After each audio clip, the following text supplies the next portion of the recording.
I cannot believe it. LeBron James is a member of my Philadelphia 76ers. This is unbelievable, and I'm here to give you my reaction as well as some analysis, how I think this impacts them and the NBA as a whole.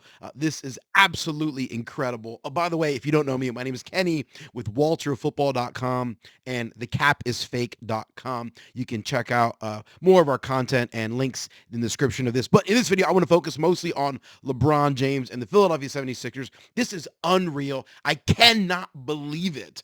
And this shapes the trajectory of the Eastern Conference in this upcoming season in a profound way, greater than I think any of us probably could have considered. I didn't think this was real.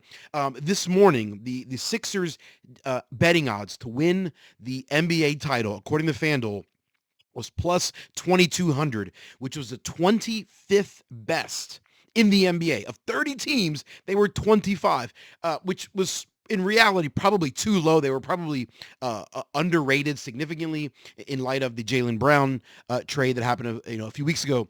But today, after the announcement that LeBron James is coming to Philadelphia, the betting odds for them is now plus 1,000. They are outright the they have the fourth best betting odds to win the NBA title in the 2026-2027 season, which is just absolutely remarkable. They are likely going to be the favorite in the East. I know the New York Knicks probably will have something to say about that.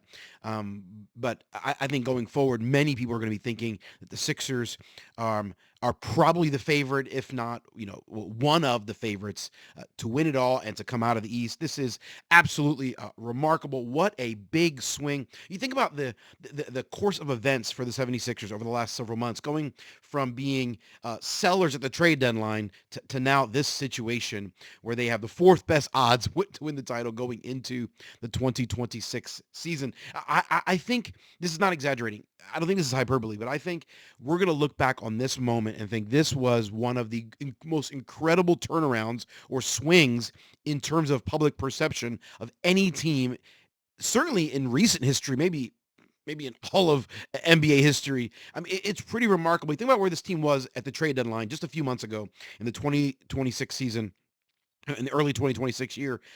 They trade away, they trade away Jared McCain, who had been the year before pushing for rookie of the year before he gets injured. They trade him away. People are very frustrated. It looks like they're sellers. It looks like they're not going to do anything. And then they go into the playoffs, sort of, limping along to some extent. And in the first round, they are down 3-1 to the Celtics. It looks like they're going to be bounced out. And the vibe around this team, a lot of the chatter was, are they going to blow it up? It's time. They're going to trade Embiid, trade everyone, just blow it up, start over again, and try to rebuild it over the next several years. That seemed to be the vibe around the team on the internet, on Twitter, talk radio. But then they go on a run. They win 3 straight games in a row. They beat the Celtics. They look great. They go into the second round, and then they get bounced and smoked by the eventual NBA champions, the New York Knicks. However, that changed. That series changed the vibe of the team. Even though they got bounced by the Knicks in kind of embarrassing fashion, I think it changed the view. A lot of people sort of thought, well, maybe there's still a little bit left in this tank.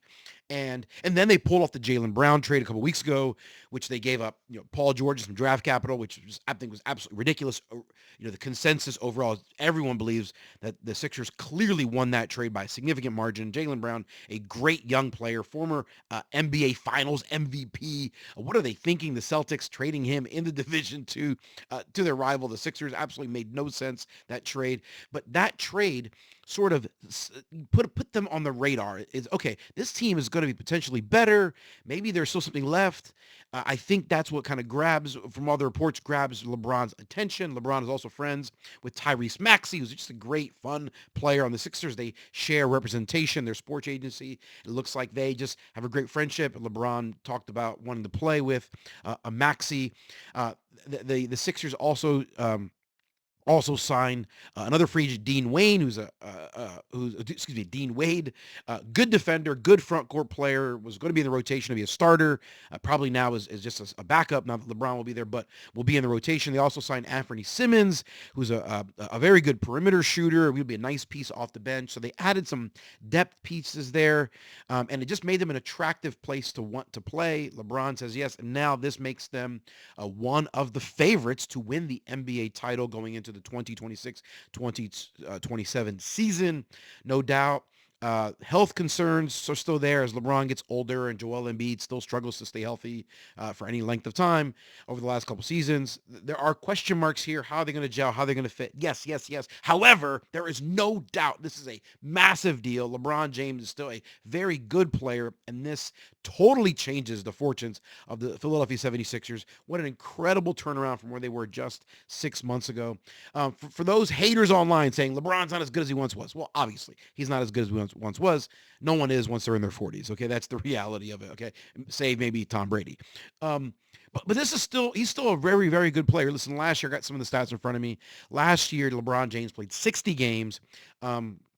He averaged about 33 minutes a game, so a little lower than his career average, but still was very effective. He still averaged more than 21 points per game. That's still top 30 in the NBA last year.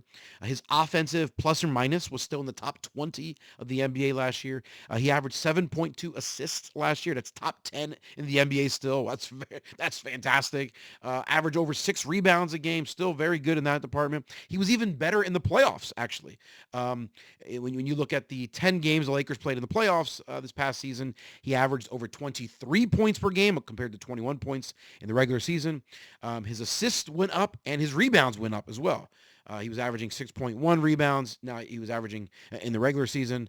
In the playoffs, he averaged 6.7. In the regular season, again, 7.2 assists. He did 7.3 assists per game in the playoffs. So he was better in the playoffs than he was in the regular season. That's a big deal because you wonder, an older player, as your body's aging after a long season, how you're going to do.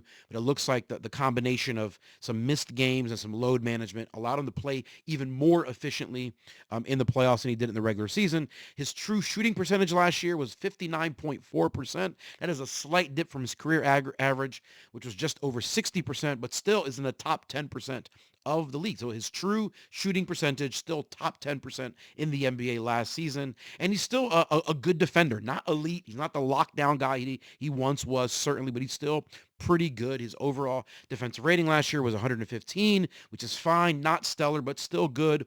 But where he really was still shining last year was in the paint and at the basket.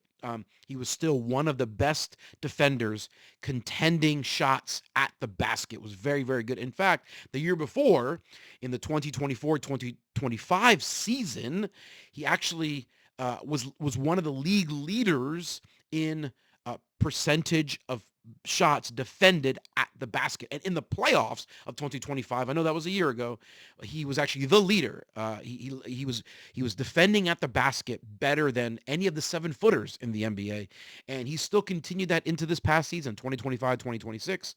Was still very, very good contending at the basket. Was also still very good in defensive rebounding. When he came to defensive rebounding opportunities, was still in the top 20 in the NBA. That is remarkable at 42 years old.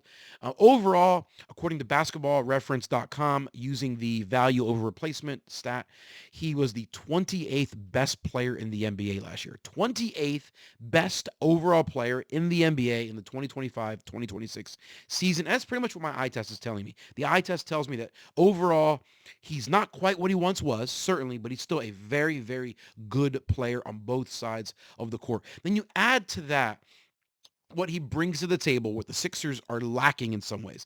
In some ways, they've never had the winning culture they ought to have. Joel Embiid, as great as he is, as much as I love him, as fantastic as a talent as he is, can be a little bit mopey, sometimes has lacked work ethic. We've questioned, his ability to be a great leader. There have been moments in his career where the Sixers have brought players in to sort of try to motivate him and to try to be a teammate that will speak into him. Jimmy Butler was that. PJ Tucker was that. And so I think LeBron will be that by a light years ahead of what anyone else has played for. This is when it comes to leadership, veteran presence, savviness, work ethic. basketball IQ. This is far and away going to be the best player that Joel Embiid has ever played with in his career. The ability to make teammates better, his ability to set a standard and cultivate that culture and hold teammates accountable. LeBron James is going to bring something to the team that they simply have not had to this intensity in the Joel Embiid era. They had it briefly, I think, with Jimmy Butler. I think he brought a lot of that to the table, but not nearly to the point or to the level what I think LeBron James will bring here. And so this is a fantastic signing.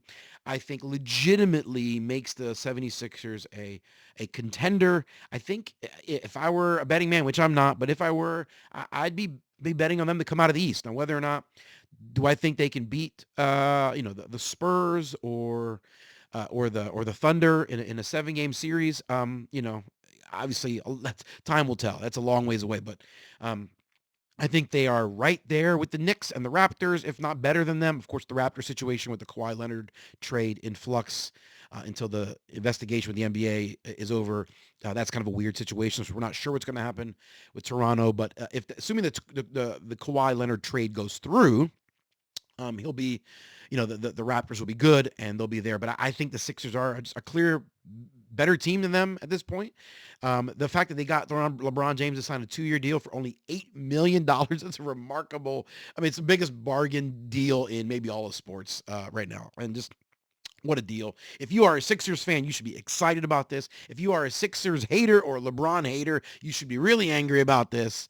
And I don't listen. If you're a LeBron hater at this point, I don't know what to tell you. The guy's had an unbelievable career, in my opinion, the second greatest player of all time, a very close second to Michael Jordan, number one.